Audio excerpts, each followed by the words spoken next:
Jesus curses the fig tree, and that is in Mark 11:22 through 24. So let me give you the context for that. So in this section of scripture, a hungry Jesus went to a fig tree to see if it was producing fruit. When he reached it, there was no fruit because it was not season for fig. When Jesus saw it not producing, he cursed it, saying, "May no one ever eat fruit from you again." And the disciples heard him. The next morning, the disciples and Jesus came upon the cursed fig tree and saw that it had withered roots. They didn't say they just saw that it had withered leaves. It had withered roots. So it's important to know that the leaves weren't just dead, but the roots were dead, which means that Jesus not only cursed the thing that you see, which is the physical tree, he cursed the thing that you don't see, the spiritual stuff, the roots that are underground, with his words. You had the same authority in the earth realm, which is why I tell you that your words are so important. They're not just words. They're not just words. Okay. So how do I know Jesus killed the roots? Because it says in the morning as they went along, and this is verse 20, that they saw the tree had withered roots. Okay. So remember in the last teaching, I told you that we're dealing with two realms here. We're dealing with the physical realm, and we're also dealing with the spiritual realm. But at the same time, when Jesus is cursing this fig tree, he speaks directly to the physical thing, which is the leaves, but it also curses the thing that's not seen, the roots. So he's still dealing with two planes here, right? Two realms. So let's continue on with the context. When Peter saw the tree, he remembered what Jesus said the day before and said, "Look, the fig tree you cursed has withered." All right, so now that catches us up to verse 22. Verse 22 is where we're taking this case study from. And Jesus answering said unto them, "Have faith in God. For verily I say unto you, that whoever shall say unto this mountain, Be thou removed, and be thou cast into the sea, and shall not doubt in his heart, but shall believe that those things which he has said shall come to pass, he shall have whatsoever he saith. Therefore I say unto you, what things soever ye desire when you pray, believe that ye receive them, and ye shall have them." So the first thing I need you to realize is that what the first thing is what Jesus said to them first. He says, "Have faith in God," which means that everything he's about to say after that about their ability is riding on their faith or conviction that God is telling the truth. I'm going to repeat that. The first thing Jesus says to them is have faith in God, which lets us know that everything that he is about to say next about their ability is riding on their faith or conviction that God is telling the truth. Okay. All right. So let's break down the verse. The first say in this word, because in this verse, this is verse 23. It says, "Verily I say unto you, that whosoever shall say to the mountain." Okay, so the first say comes from the Greek word epo, which means command. The second say in the sentence comes from the Greek word lego, which means speak to the system. Mountain, y'all know where I'm going with this. Mountain means difficulty or anything that's lifting itself above. So far, Jesus is saying, I command whoever speaking to the mountain, whoever speaking to the difficulty or the thing that's lifting itself up above you, I'm telling you to speak to the system of it. I'm going to repeat that. Let's go back. The first say in verse 23 comes from the Greek word epo, and it means to command. The second say comes from lego, which means speak to the system. Mountain is the difficulty or anything lifting itself above. So Jesus is saying, I'm commanding you. Whoever is speaking to the mountain, you speak to the system of it. That's what he's saying. You're speaking to the system of the thing, right? So what are you supposed to say? You're supposed to say, "Be ye removed," which means depart or rise up out of the ground. Rise up out of the ground. And what is the ground? The anchoring system. Let's continue. Remove means to depart. Cast means to throw with force or effort. And sea means mingled with fire. Sea don't mean the body of water. Sea means mingled with fire. So you're supposed to say to the mountain, depart or rise up out of your anchoring system and forcefully throw yourself into the fire, meaning burn up. According to Jesus, this is what you're supposed to be saying. I'm going to say it again. This is really good. You're supposed to say to the mountain, mountain means the difficulty. Depart or rise up out of your anchoring system and forcefully throw yourself into the fire, meaning burn up immediately. Okay. All right, let's keep going. But there is a contingency. Everything, there is a contingency. You got something to do here. What is a contingency? A contingency is a condition. The condition is that you cannot doubt in your heart, and you must believe that the things which you said will come to pass. Right?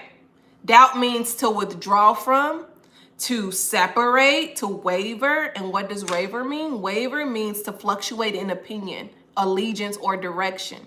And what is allegiance? Loyalty. So where should your allegiance and loyalty be? To the words God gave you authority to speak, which represent the kingdom. Heart in this passage means your thoughts or your feelings, right? It is the seat of your mind and your emotions, your understanding, your reasoning power, your imagination, your conscience, your intent, your will, your faith. So you cannot waver in your thoughts, your feelings, your conscience, your will, or your faith. That is the contingency. And he says, believe means persuaded, to have confidence, to have trust.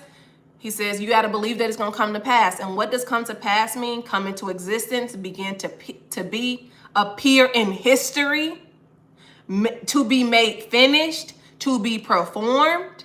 So after you say to the mountain, depart or rise up out of your anchoring system and forcefully throw yourself into the fire, after you refuse to doubt God's unlimited power in your heart, because, Jesus first tells them to have faith in God. After you believe that the things which you said will come to pass, then what you say will manifest, because the rest of that verse says, and he shall have whatever. Let's go on to verse 24. Verse 24 says, therefore I say unto you, whatever so ye desire when you pray, believe ye receive them, and ye shall have them. So desire here is really deeper than what we really think. Desire here means call for, what require, or petition.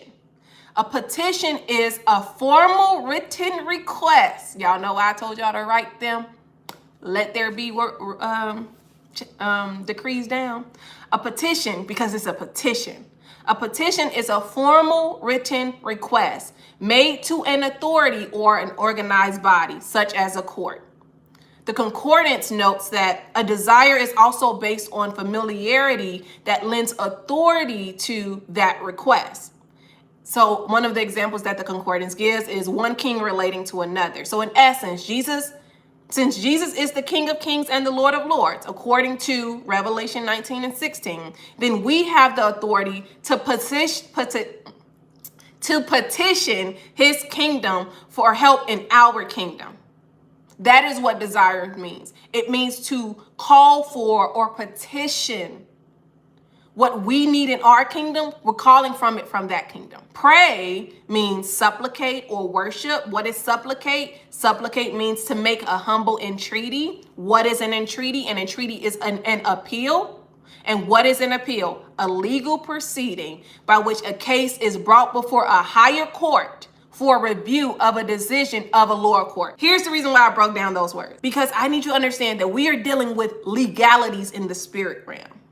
When we pray, we are appealing to the heavenly courts to override or overrule something that is in the earth, which are the lower, which ultimately reminds you, of the Lord's Prayer in Matthew 6 and 10. And that part says, your kingdom come, your will be done on earth as it is in heaven. Where is God's kingdom? In heaven. Where is our kingdom? On earth. How do I know? Because he gave us dominion in Genesis 1 and reestablished it in the, y'all following? To receive means to lay hold of, to claim, or to collect. So where do you lay hold of things first? You lay hold of things first in the spirit realm. Where do they show up next? In the natural realm. Why do y'all think I told you? Write it in the earth. write down your decrees, speak them for 40 days, and watch them start to come to pass. Okay. So let me just recap of what this case study telling you to do, right? Giving you authority to do. One, you got to have faith in God. Then you're going to say to the mountain, depart or rise up out of your anchoring system and forcefully throw yourself into the fire, burn quick. Then you're going to refuse to doubt God's unlimited power in your heart. You're going to believe that the things which you said will come to pass. Then what you say will manifest, because when one king, which is us, petitions another king, which is God, through our legal authority, we can reason that the lower kingdom, right? Ultimately, this is when the lower kingdom calls to the higher kingdom, because we truly believe that the higher kingdom has the right to give us what we need in our kingdom. And then because we believe in the government of the higher kingdom, government of the spiritual kingdom, what we call for, we'll go ahead and manifest on earth. I mean, go ahead, come on down. This is your right as a kingdom citizen. This is your right as a co-heir to the throne. This is your right. This is your legal right. And I'm gonna get in case study 3, I'm gonna start tipping on this one. But isn't it awful that you would allow people who are not believers to exercise kingdom authority and you not? Because when in Genesis 1, God didn't predicate only people who were believers will have this power. He gave man dominion. That's plural there. Wouldn't it be awful if you don't use your words, kingdom citizen, to bring effect change, to co-partner with God, to co-labor in the earth with God, but you allow other people to do it, and then you want to say, oh, manifesting is witchcraft? Show it to me in the Bible. Because according to this, we have legal right to do it.